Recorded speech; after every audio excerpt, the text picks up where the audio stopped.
Orang kata kalau kita boleh melihat makhluk di alam gaib itu adalah satu kelebihan. Benar, memang ini satu kelebihan. Tapi bagi aku itu yang tak patut aku banggakan. Sebabnya aku sendiri yang menanggung beban itu semua. Ianya macam seolah-olah satu beban dalam hidup aku.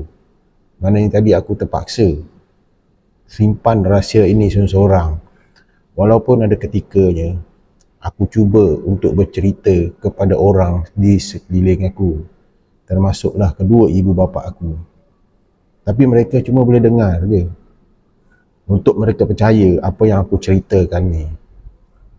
Memang agak susah untuk mereka percaya sebab mereka tak nampak apa yang aku nampak. Jadi inilah kisah yang kedua yang aku nak kongsikan kepada korang. Dan aku kirimkan kepada channel ini. Dan nama pengirim yang menggelarkan diri dia sebagai seorang lelaki iaitu berumur 19 tahun. Sambungan dari episod seterusnya. Ini makhluk kedua yang aku jumpa. Masa ni ketika aku baru nak masuk ke alam persekolahan sekolah menengah. Dan pada hari kejadian tu, selepas balik daripada membeli barang-barang persiapan untuk naik ke sekolah menengah, lebih kurang dalam pukul 11 macam itulah, lepas kita beli barang belajar, kita orang beli pergi makan, lepas tu kita orang balik, lebih kurang dekat pukul 11, pukul 12 itu. Kita orang lalu jalan yang biasa kita orang lalu, iaitu jalan utama untuk balik ke kawasan perumahan kita orang. Memang jalan tu tak ada apa, tak menampakkan keseraman dia langsung.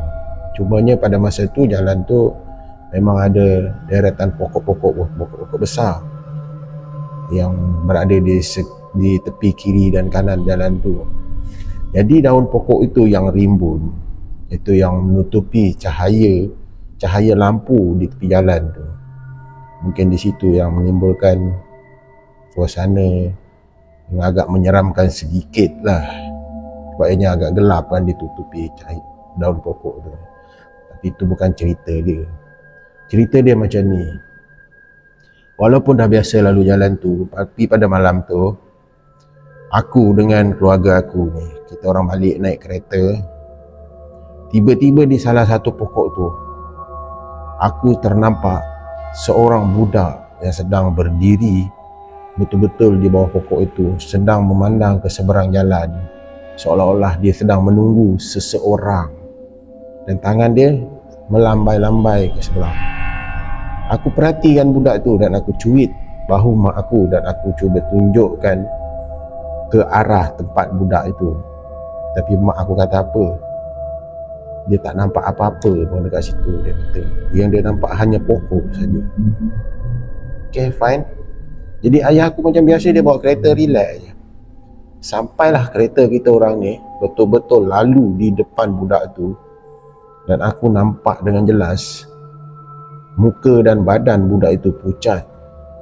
Matanya seolah-olah macam bengkak hitam di kelilingnya mata, di kedua-dua matanya.